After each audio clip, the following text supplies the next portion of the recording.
Hi, I'm Heather Falcone, and welcome to Heat Treat Radio. This podcast is produced by Heat Treat Today and focuses on the real technical and operational decisions made in heat treating and thermal processing environments. Each episode covers practical knowledge, current challenges, and informed perspectives from people working directly in the industry. Today, we're talking about AMS 2750 and the best practices to manage pyrometry compliance. And joining me today is Andrew Bassett, President of Aerospace Testing and Pyrometry, and he's the sponsor for today's episode. Andrew has more than 35 years of experience working alongside manufacturers, captives, and commercial heat treaters to ensure their testing, calibration, and pyrometry programs meet the demands of industry specifications like AMS 2750 without losing sight of how shops actually operate. Aerospace Testing and Pyrometry provides accredited testing, calibration, and pyrometry services nationwide that support heat treaters and aerospace manufacturers across compliance, audit readiness, and ongoing system integrity.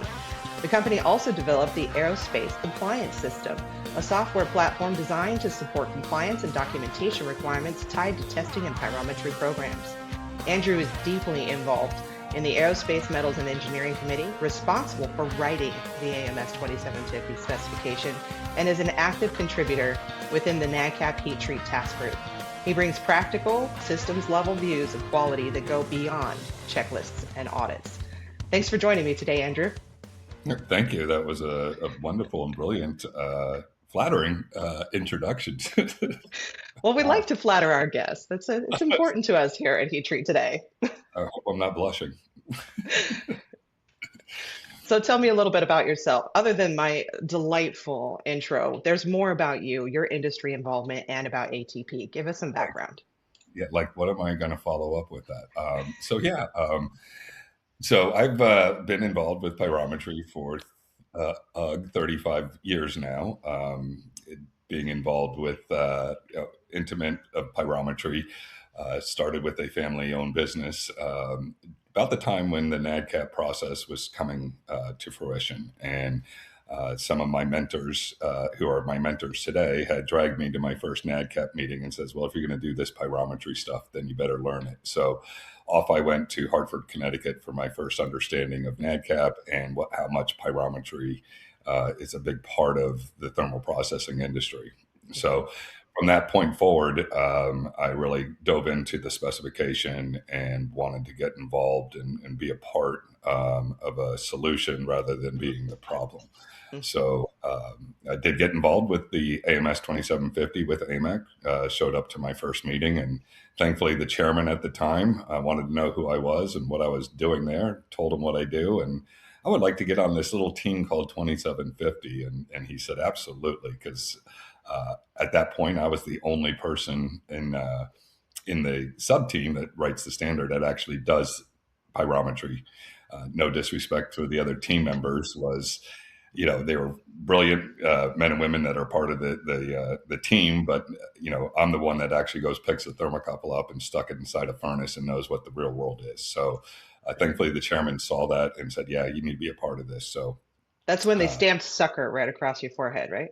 Right. I do remember right after welcoming me to AMEC and being a part of the 2750 team. Oh, by the way, we got some specs we want you to start writing. Wow, great.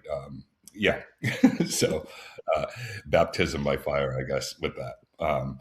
In 2007 is when I finally started aerospace testing and pyrometry, going back to the roots of when I first started the company, or my involvement in pyrometry was I wanted to dedicate my focus on helping our clients succeed, and make sure that we are the industry experts, give them the customer service that they deserve, without, like I said, going back to the well, so to speak. Let's look at what the specification allows for frequency reductions and really stop over testing the equipment, but stay within the compliance requirements of the standards. Mm-hmm.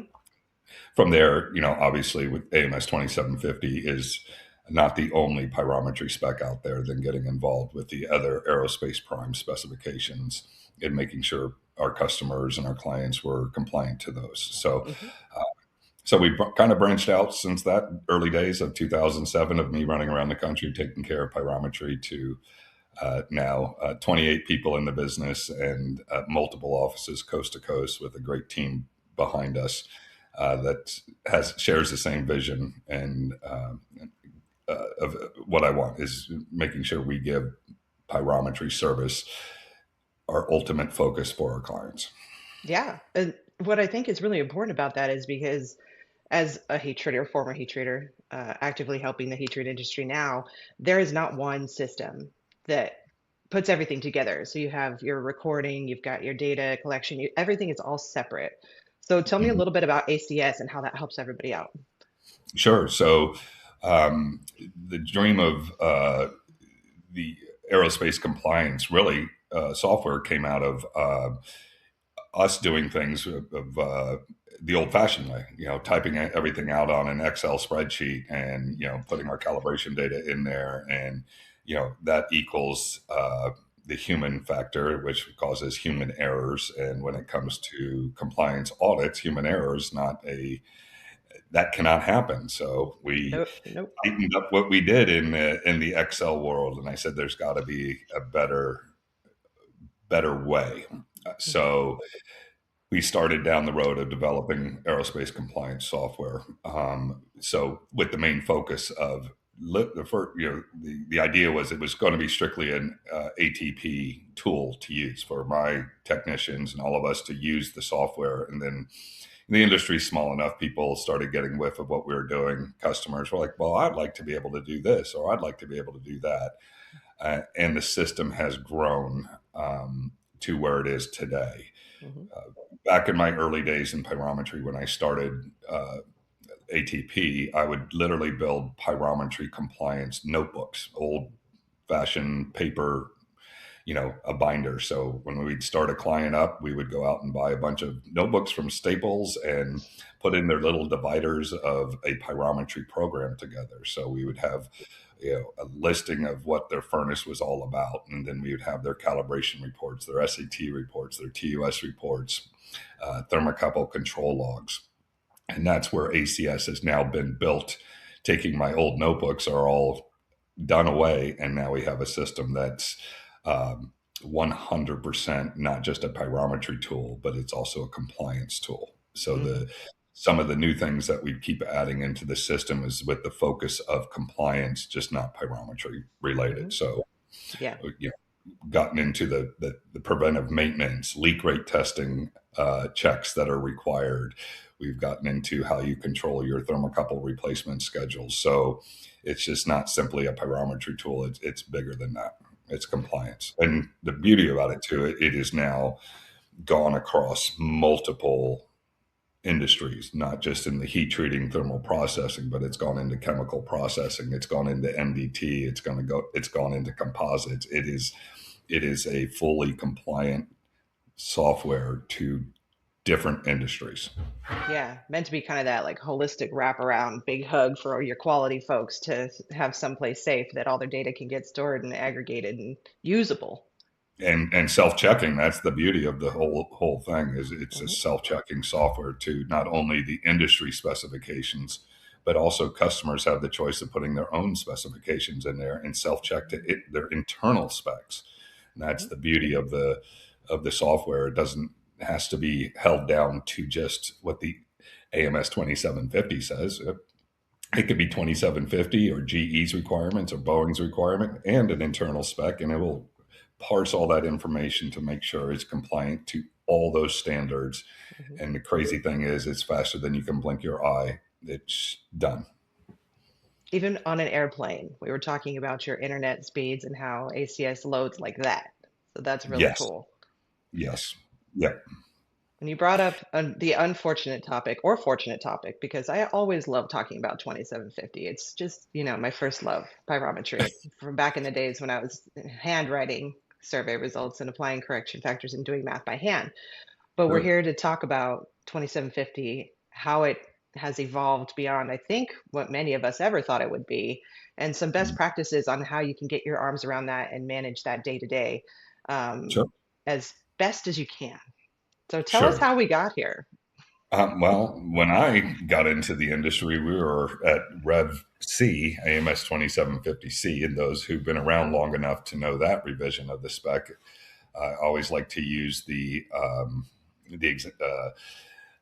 the not the adage, but the comparison is 2750C was the Bible. You gave it to 100 different people, and you got 100 different interpretations, and Hmm. um, so it was very unclear of the spec. The iterations from there have gotten better. Hmm. With 2750D, and then the major changes going into E when I got involved, and then all the way up to our current state of Rev H, it's been more clearly written. Yep, there's still some confusing parts, and my goal personally is to make sure that document is clear and understandable. And if it's 300 pages and we use stick figures and crayons to explain what the intent is, I'm okay with that. So it shouldn't be a document that is hard to understand. There's Hmm. in the aerospace world, as you well know, all the aerospace standards for heat treating are fairly clear on the intent of the spec, but for some reason, pyrometry has always been this uh, scary black hole that you have to try to figure it out. And I'm looking forward to the day where it's not. So coming to a understanding of that specification, it's not easy to do. Hmm. Um, Getting your head wrapped around it and understanding what the intent and the requirements are takes some good studying, as well as having training, getting the intimate training of that specification. Uh, we do Absolutely. we do provide pyrometry training, and Hmm. when I first started doing it, it was a day class, 6 to 8 hours, and I was kind of the 30,000 foot level. And over the last several years, I've broken it now into a 2 day class. My PowerPoint presentation has expanded to 168 pages when the spec is only 57. But now I'm doing more of a crop dusting training level, Yep. so everybody can have an understanding of it. Hmm. I know that is extreme helpful for suppliers that need to meet that standard, is getting Hmm. a good understanding of it, and usually taking little bits at a time is the best Yeah. approach. Yeah, especially because you have to interpret it. So there, it says the words, right? And then you have to be like, well, wait, what do we actually do? So Right. translating it from the language that we're using to make sure it meets an international requirement down to your shop, your floor, that's a real challenge. And that's the thing is that specification is just not a North American spec. It's a Mhm. global specification, and Mhm. it's not even just an aerospace standard anymore. It's gone into the commercial world. The Mhm. FDA now, if you're doing heat treatment of dental drill bits or knee replacement parts, anything that's metal, the FDA now requires compliancy to AMS 2750. So Mhm. uh, you know, getting to understand that spec, like you said, is uh, I don't ever suggest anybody grab a copy and read it just from cover to cover, unless you are having trouble sleeping, and then I do encourage that. But Yeah. having someone walk you through the standard and reaching out, there's lots of ways to find out what the intent of the spec is and Hmm. how it applies to each organization.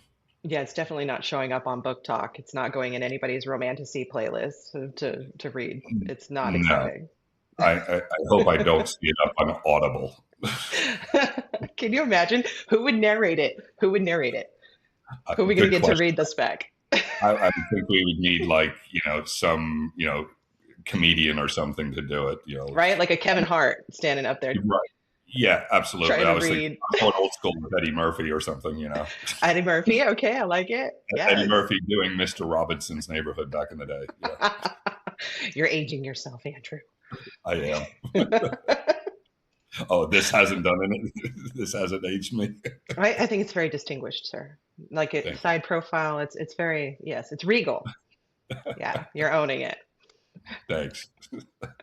We're supposed to be talking about best practices to manage this beast Yeah, thank because you. if you have to integrate AS, ISO, NADCAP, you have your whole QMS, and then you have 2750, you've got P10 TF3, you've got all of this stuff. How how do you do it? How do you best manage this beast?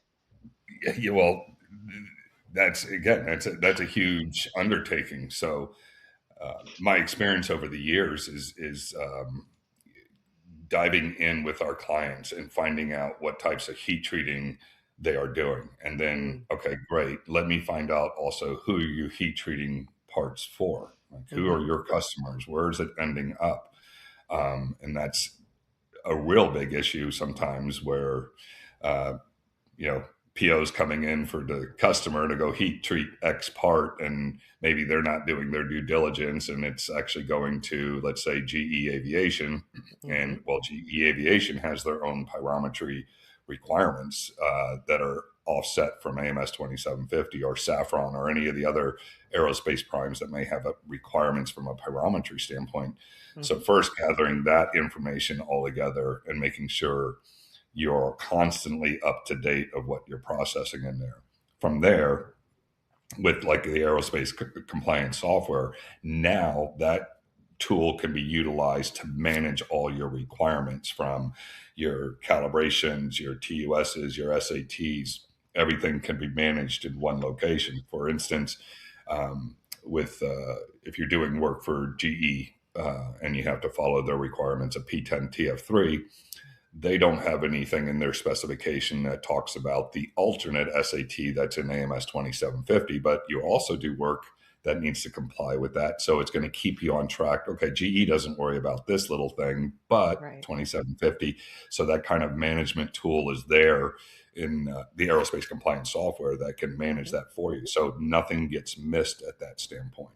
Exactly. So once that knowledge base is put together and we have a clear path of what needs to be done from the heat treater or the captive shop's standpoint of who they're processing work for, hmm then you have something like aerospace compliance software that can manage that whole aspect for you.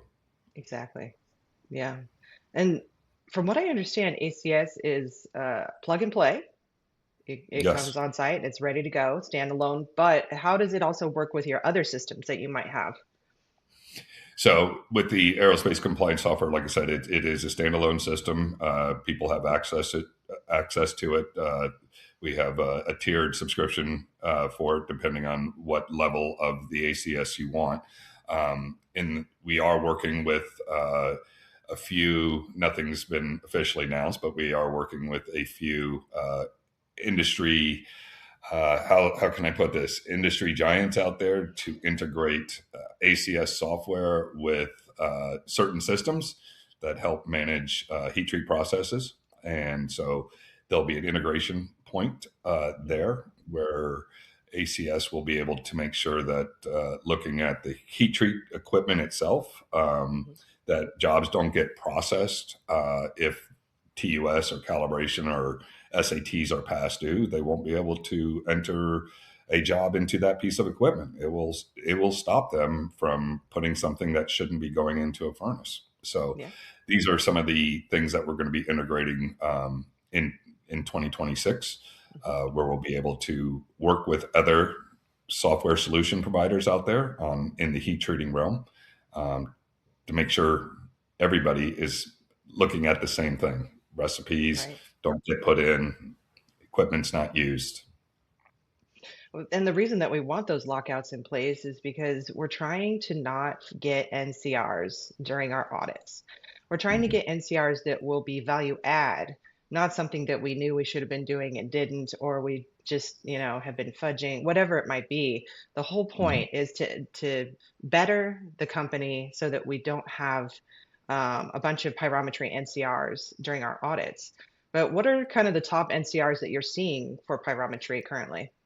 Well, I mean, it's been well documented through the NADCAP process that 80% of NCRs actually do come from pyrometry.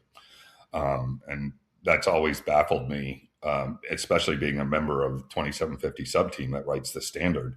What have we done as a team to fail the suppliers out there by not writing clear consistency? I think we've, over the last several, at least the last two revision, I think it's been very, a lot of things have been spelled out. Mhm. Um, I have my other theories of why there's still those NCRs being written. But some of the major, pyrometry related uh, issues that I still see are, for instance, you have your preventive maintenance or unscheduled maintenance that is being done to a piece of equipment. You have a requirement to have that maintenance documented and then approved by a supply by someone from quality to make sure that no further pyrometry testing is required. Right. And sometimes those logs are missed, or they are filled out by, let's say, a maintenance manager goes and verifies a door seal was replaced, and then quality hasn't signed off and dated that log. So that was something that we identified and put into their aerospace compliance system. Is now you can keep that preventive maintenance program in the ACS for that particular piece of equipment, or even unscheduled maintenance. And when the maintenance is actually done, it automatically shoots an email to quality that says, go review to make sure no pyrometry requirements are. So it forces I shouldn't say forces, but it's a gentle reminder to go do this. So that was, again, one of those top NCRs that you always see Mm-hmm. with NADCAP, and we saw a need and put a solution to that. And it's interesting that you talk about that as being a system upgrade, but really we want to make sure that everybody can get more involved in shaping the face of compliance so that they're not a victim of it. So they're finding out once they get a finding, they're finding out, once they're having to do a corrective action response. We want to let everybody know on this episode, how can everybody, including captives, get more involved, and why is that valuable to their bottom line? Sure. I mean, that's something I preach constantly with our client base. If you're NADCAP accredited, first off, go to a meeting, learn, be present. You have a say. I know I've been going to NADCAP meetings for 30 plus years now, and even though I'm not a supplier, I'm not a aerospace prime. I'm a guest that shows up, but I keep going and I raise my voice and I share my concerns with the group at NADCAP and with the suppliers, and Mm-hmm. having that voice is important. I know that suppliers need to get more involved. I know it's an expense for sending several people from a company out to a NADCAP meeting. It's money well spent when you get involved with that. Mm-hmm. Get involved with AMEC. Get involved with creating the specifications. I had this myth about early on in my career that this golden group of aerospace gods were creating standards, and when I showed up to the meeting, there were more suppliers there writing the standards than there were the primes. It was amazing to see that we have people that are in the industry that do the heat treating, or in the metallurgist, or for these organizations that are in charge of the specs. I mean, Mm-hmm. the one gentleman that was blown away with was out of a commercial heat treat up in the Pacific Northwest. And I think you know who I'm talking about. He was at one time when they revised all the AMS2750 series of specs, and he was in charge of /3.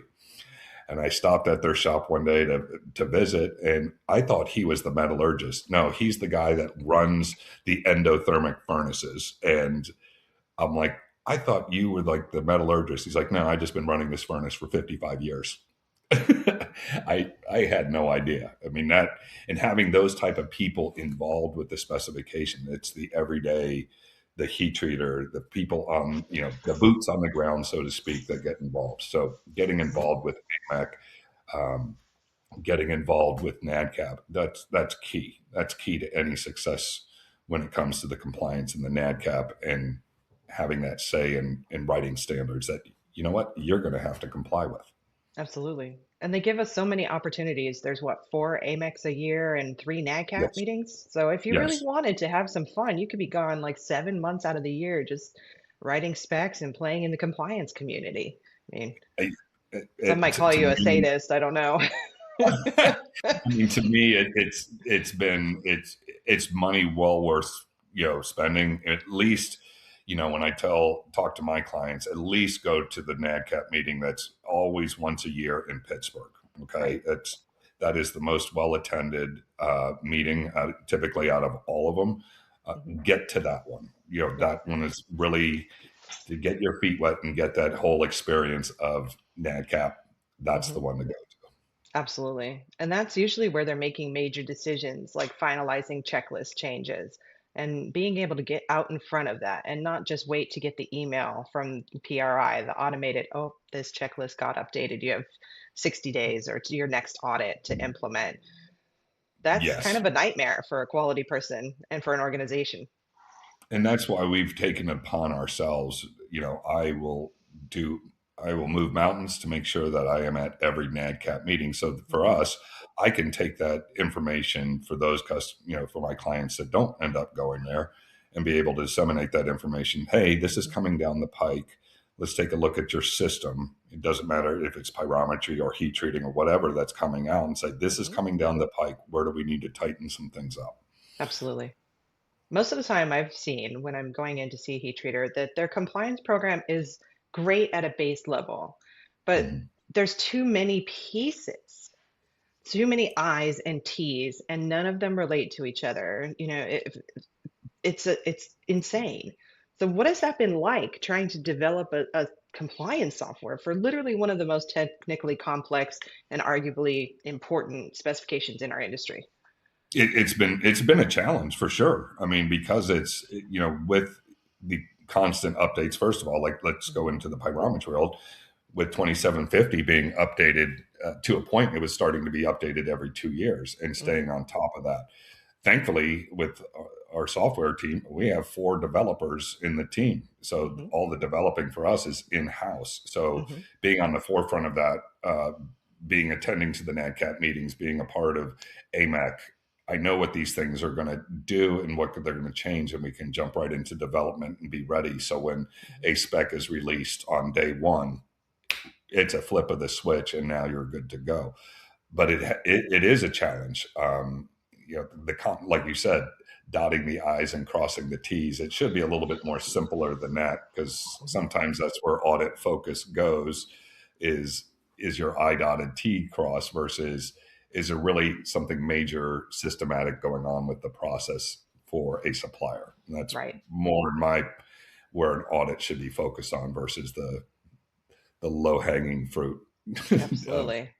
procedural Yeah. stuff. Typos. Yeah. Right. Exactly. Typos. Yeah. So we're on H. What's next? Is there another spec in the change in the horizon? Is there There new slash is. specs? What about alternate materials? What are you guys working on? So, yep. What's next? You would think after letter H, we go to letter I, but that's not a SAE requirement. There is letter J is on the horizon. We did start working on it. We basically, once the spec is released, the team keeps a parking lot of issues that keep coming up. And we just basically put it on a storyboard. And when we're ready to start working on them again, we start working on it.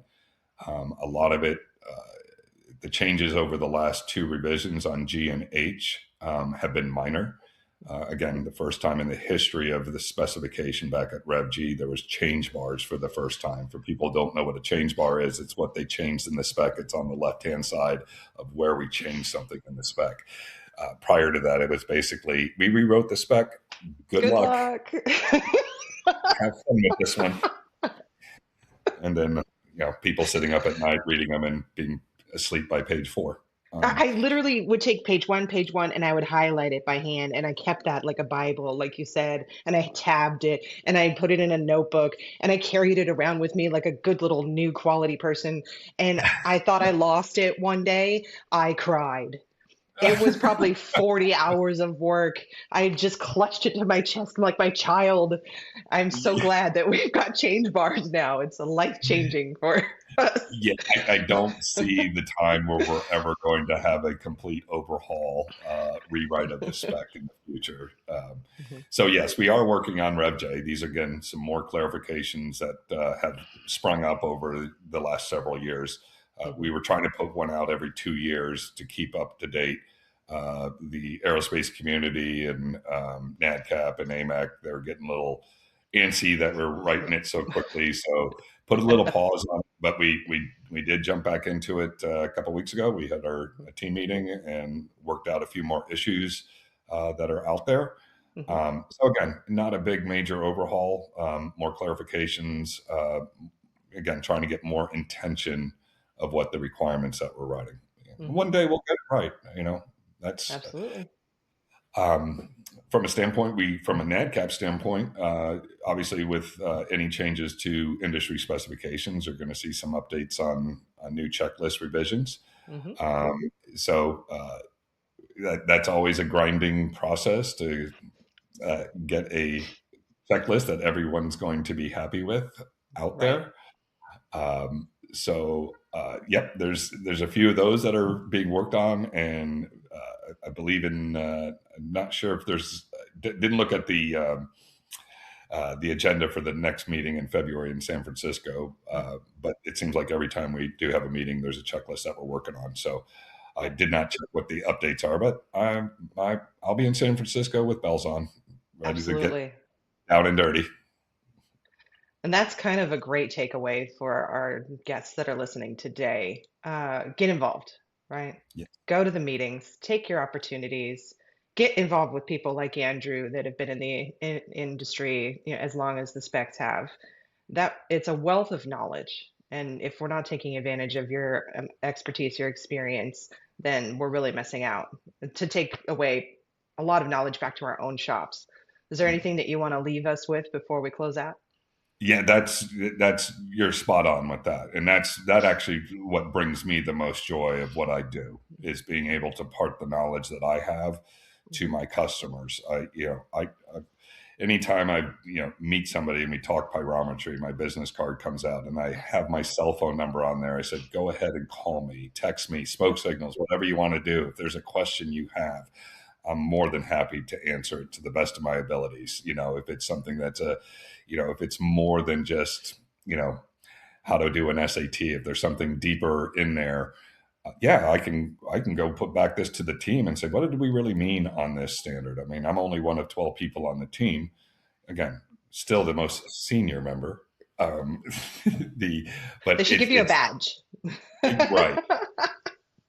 But for me, it's parting that knowledge and assisting our customers to be successful and have a great understanding of what the requirements are and really make sure that they understand it. That's what brings me the most joy being part of this process. It's how can I help anybody that has to deal with this standard or anything when it comes to the aerospace compliance relations. I mean, it's more than aerospace for me, it's also automotive.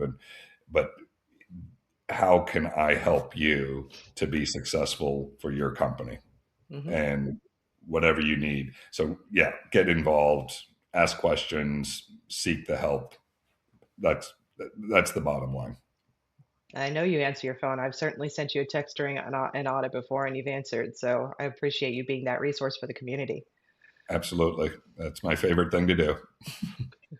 Well, I want to thank everybody for joining us today, and I'm grateful to Andrew Bassett for joining the conversation. And you can contact Andrew at abassett@atp-cal.com. And that information will be available in the transcript and on the Heat Treat Today website in case you don't want to spell all that out for yourself. I want to thank today's sponsor, Aerospace Testing and Pyrometry. You can visit their website at atp-cal.com. Heat Treat Radio is brought to you by Heat Treat Today. More technical content and industry coverage is available at heattreattoday.com. Be sure to like, follow, and subscribe and leave us a 5-star review on your favorite platform. It helps others in the industry find the show and supports future episodes. This and every other episode of Heat Treat Radio is the sole property of Heat Treat Today and may not be reproduced in part or in whole without advance written permission from Heat Treat Today. If you have topics or you're interested in sponsoring Heat Treat Radio, you can reach out to me at heather@heattreattoday.com. I'm Heather Falcone, and thank you for listening.